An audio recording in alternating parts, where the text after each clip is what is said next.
Hi everyone, आज मैं आपकी हेल्प करूंगा कि आप बेहतरीन कोचिंग सेंटर की पहचान कैसे कर सकते हैं। इसके लिए मैंने 7 ऐसे पैरामीटर रखे हैं जिसके बेसिस पे आप किसी भी कोचिंग सेंटर को बता सकते हैं कि बेस्ट है या नहीं है।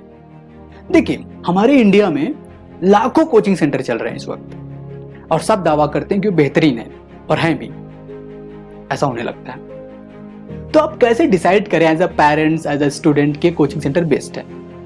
उसके लिए मैंने कुछ 7 बातों का ख्याल रखा है। मुझे लगता है ये सिर्फ मेरा मानना है, आपका अलग भी विचार हो सकता है इसके ऊपर। अगर कोई भी कोचिंग सेंटर ये 7 पैरामीटर को फॉलो करता है, अगर उसके पास ये 7 चीजें बेहतरीन है तो कोचिंग सेंटर बेहतरीन है। पहला पॉइंट, टीचर क्वालिटी। उनके पास टीचर कैसे हैं? देखिए, कोचिंग एक बिजनेस है, तो हमेशा कोचिंग ओनर जो होता है ऐसे टीचर की तलाश में रहता है। ऑलमोस्ट मैं बता रहा हूं आपको, ऐसे कोचिंग टीचर जो उनको चाहिए होते हैं, ऐसे टीचर चाहिए होते हैं जो चीप हो, जो सस्ते हो। तो हमेशा वो टीचर्स के साथ कॉम्प्रोमाइज करते हैं। तो आप ऐसे कोचिंग सेंटर के पास बिल्कुल ना जाएं जिनके पास ऐसे टीचर हो जो यूजलेस हो। For an example, what do mean useless sir? देखो, there are 2 type of teacher. One is by choice and one is by chance. By chance means what? Suppose कोई IITian NITian ग्रेजुएशन करता है, okay, like normal engineering graduate को भी consider कर सकते हो। Graduation किया, now they don't have any job, what they will do? Okay, best option in to teaching because there is no nothing, like कुछ भी नहीं है वहाँ पे criteria. Anyone can teach in India, anyone can teach, there is no criteria कि ऐसा होना चाहिए तभी टीच कर सकते हो, ऐसा कुछ भी नहीं है। तो इस टाइप के टीचर्स आए, that is called by chance, वो ऐसे ही बन गए। और ऐसे टीचर्स के पास ना ही कोई रिसर्च वर्क है, ना ही सब्जेक्ट का उस वे में नॉलेज है, लाइक प्रैक्टिकल अप्रोच नहीं है। आई एम टोटली एग्री कि उनको सब्जेक्ट का नॉलेज है, आई टोटली एग्री, बट उनको प्रैक्टिकल अप्रोच नहीं पता है। Because until and unless if you are not doing master, you are not doing PhD, how can you know कि इसका प्रैक्टिकल अप्रोच क्या है? Suppose you are teaching some topic, sets और relation of any topic, how can you know that कि इसका practical approach क्या है? सो ऐसे टीचर्स जिस कोचिंग सेंटर के पास होते हैं, उनके बच्चे शायद 1-2 क्वालिफाई भी कर जाए JEE में, बट वो बच्चे आगे चल के कुछ बड़ा नहीं कर सकते because they know only theoretical things, they don't have any practical aspect. तो first of things, go for those classes जिसके पास टीचर बाई चॉइस वाले हो। बाई चॉइस मतलब व्हाट? जो डेडिकेटेड टीचर हो, जो फुल टाइम जॉब वही करते हो, जिनका पूरा काम ही वही है, जो पैशनेट हो, जो रिसर्च वर्क करते हो बहुत ज़्यादा। At least go for those teacher, those classes जिनके पास लेक्चरर एटलीस्ट PhD है। Okay, don't go for those classes जिसके पास बोलते मेरे पास IIT के NIT से। व्हाई यार? Why I should join because तुम्हारे पास ट्रेनर IIT से है? That is not the best way to जज any classes. The best way to जज any coaching centre is like कि उस टीचर का डेडिकेशन कितना है, कितना उसने रिसर्च वर्क किया है।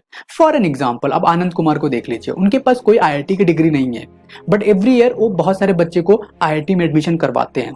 कैसे करवाते हैं? बिकॉज उन्होंने उतना रिसर्च वर्क किया है, उनको मैथ्स को लेकर उतना डेडिकेशन है, उन्होंने उतना काम किया है, इसलिए एडमिशन हो जाते हैं उनके बच्चों के। तो आप पहला पॉइंट नोट कर लीजिए कि आपको बेस्ट कोचिंग में जाना है तो पहला पॉइंट है टीचर की क्राइटेरिया।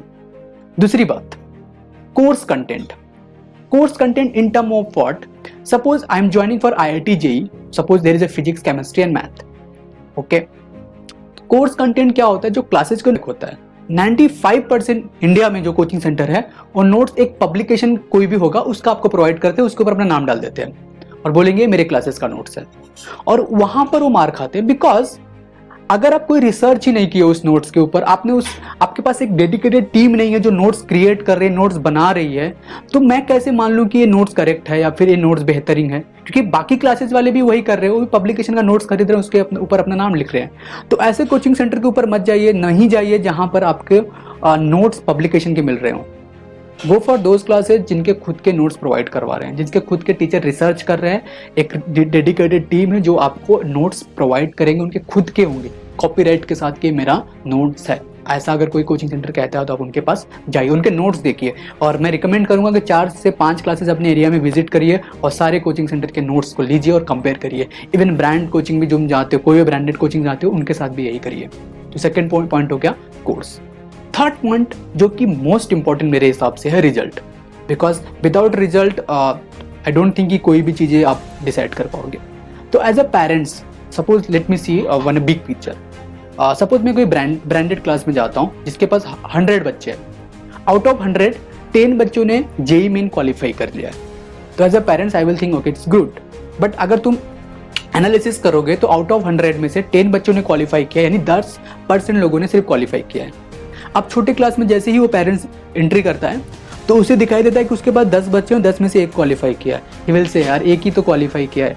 बट अगर इन टर्म ऑफ परसेंटेज देखोगे तो both have the same percentage, उनका रिजल्ट जो परसेंटेज है they have the same, like उनके पास भी 10% है, इनके पास भी 10% है। Then how can you decide यार?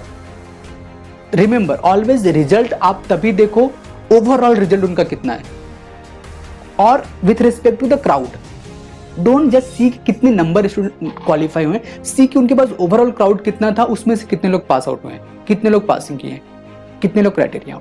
तो किसी भी कोचिंग सेंटर के पास अगर result overall result with respect to the crowd 70% है तो मैं उसको बेस्ट बोल सकता हूँ। 50% के लिए मैं नहीं बोलूंगा, क्योंकि 50% तो इट्स लाइक आ भी सकता है 50%, लाइक कोई बहुत बड़ी बात नहीं है। Most of the coaching centre मुझे कॉल करके बोलते हैं कि हमारे यहाँ 50% पासिंग रेशियो है। भाई व्हाट अबाउट रिमेनिंग 50%? वो बच्चे फीस नहीं दे रहे हैं क्या? वो भी तो फीस दे रहे हैं यार। तो 50% के साथ मत खेलो, गो फॉर 70% जिसके overall result with respect to crowd 70% है, go for those classes. So this is my third point, that's the result. Fourth is I think most of the people will agree, like mentorship, one-to-one mentorship. What do you mean by one-to-one mentorship? In my course, in generally what we do, I will tell in the other videos, but I have launched one like कि एक मैंने एक include किया है point जिसमें मैं बोलता हूँ one-to-one mentorship. Suppose I have a 30 student, okay, मैंने सभी 30 बच्चों से पैसे ले लिए। So क्या मैं उनको 1-to-1 इंटरेक्शन करवा सकता हूँ, यानी 1-to-1 कोचिंग प्रोवाइड करा सकता हूँ? Like I am taking the fees for group tuition के लिए मैं पैसे ले रहा हूँ, क्या मैं उनको 1-to-1 हेल्प कर सकता हूँ, 1-to-1 उनके प्रॉब्लम सॉल्व कर सकता हूँ, 1-to-1 उनके डेली डाउट्स सॉल्व करवा सकता हूँ? क्या मैं उनको एक सिंगल मेंटर असाइन करा सकता हूँ? सिंगल मेंटर असाइन करने से क्या होता है कि आप स्टूडेंट के सारे ट्रैक रख सकते हो कि स्टूडेंट कितना कर रहा है, कितना समझ पा रहा है, उसका क्या प्रोग्रेस है, क्या रिजल्ट आ सकता है, क्या क्या इसके अंदर बेहतरीन करानी चाहिए। तो 1-to-1 मेंटरशिप का वो इशू लाइक वो एक बेनिफिट होता है। तो in most of the coaching centre, at least मैं इस वीडियोस को सिर्फ मुंबई कोचिंग सेंटर को समझ के बना रहा हूँ, ठीक है, और बहुत सारे ऐसे कोचिंग सेंटर जो 1-to-1 मेंटरशिप प्रोवाइड करते हैं। ओके, तो मुंबई में ऐसा नहीं है, कोई भी 1-to-1 आपको मेंटरशिप नहीं देगा in group coaching centre. They are charging, पैसा ले रहे हैं, उनका काम है बिजनेस कर रहा, पैसा आप दे रहे हो, आप पढ़ो रिजल्ट आएगा, नहीं पढ़ोगे रिजल्ट नहीं आएगा, उनका ये मोटिव है। बट 1-to-1 मेंटरशिप अगर कोई कोचिंग सेंटर प्रोवाइड करेगा तो उसकी पूरी मोटिव रहेगी कि आप कितना प्रोग्रेस कर रहे हो, क्या कर रहे हो, क्या कैसे हो रहे हो, मतलब एट द एंड में उनके रिजल्ट मैटर करता है। They are result oriented, okay, they are not just doing business. देखो कोचिंग सेंटर सब बिजनेस कर रहे हैं तो ऑब्वियस बात है वो भी बिजनेस कर रहे हैं, बट बिजनेस के साथ आपको इस बात का भी ध्यान देना चाहिए कि आप चीज़ों को जो प्रोवाइड करा रहे हैं उसका एक आप बैक भी दो उसका, मतलब अगर आप फीस ले रहे हो तो उसको रिटर्न भी करो, कुछ return in term of result करो, रिटर्न इन टर्म ऑफ बच्चे का क्या कह सकते हो आप, इम्प्रूवमेंट बताओ। तो अगर आप ये कर सकते हो तो आप बिजनेस करो, कोई इशू नहीं है। बट आप सिर्फ बिजनेस करना चाहते हो, देना नहीं चाहते हो, क्योंकि कोचिंग सेंटर के पास देखो ऐसा है कि 100 बच्चे हैं तो 2-4 ऐसे होंगे जो बहुत अच्छे होते हैं, उनको पढ़ाने की भी जरूरत नहीं, वो अपने आप रिजल्ट ला देते हैं, और यही होता है। तो आप ऐसे कोचिंग सेंटर के पास मत जाइए जिसके पास 1-to-1 मेंटरशिप की कोई भी कहानी नहीं है। अगली बात, फीस। लास्ट मेरे हिसाब से आप समझ सकते हैं, और भी पॉइंट में इंक्लूड कर सकता हूँ, बट मुझे लगता है फीस, और दूसरी हो सकती है गारंटीड। गारंटीड के लिए मैं हमेशा बोलता हूँ कि मुझे ऐसा नहीं कि सब गारंटीड दें आपको, बट यस फीस के बारे में याद रखना। Most of the coaching classes आप कॉम्प्रोमाइज़ करते हो क्योंकि उनकी फ़ीस ज़्यादा है। देखो यार, जो चीज़ें बड़ी अच्छी होती हैं उनके फ़ीस ज़्यादा होते हैं, ऑलवेज रिमेंबर दिस थिंग। सस्ती फीस अगर आपको कम फीस दिख रही है तो इसका मतलब ये भी नहीं है कि उसकी क्वालिटी ख़राब है। इसके दो रीजन, अगर किसी का फीस सस्ता है, बहुत ही कम फीस है, तो उसके 2 रीजन होते हैं, या तो उसकी क्वालिटी ख़राब है या तो वो स्टार्टअप है। ओके, और अगर फीस किसी की हाई है तो ऑलवेज थिंक ब्रांडेड है या तो क्वालिटी है। जरूरी नहीं कि वो ब्रांडेड है तो क्वालिटी भी होगा, रिमेंबर वन थिंग। ओके, तो मोस्टली ये 4 scenario you can assume. Okay, अगर फीस सस्ती है तो 2 रीजन हो सकते हैं, या तो उसकी क्वालिटी खराब है या तो जस्ट अभी स्टार्ट किया अपना, तो उसको बेस क्राउड बनाना है अपना। अगर इन अनदर वे बोलो, अगर किसी का प्राइस हाई है तो 2 रीजन हो सकते हैं। या उसकी क्वालिटी बहुत बेस्ट है, उन्होंने बहुत एफर्ट किया, बहुत रिसर्च वर्क किया, इसलिए क्वालिटी हाई, उसका प्राइस हाई है। क्या तो ब्रांड है, तो ब्रांड के नाम पे आपको बेवकूफ़ बनाया जा सकता है।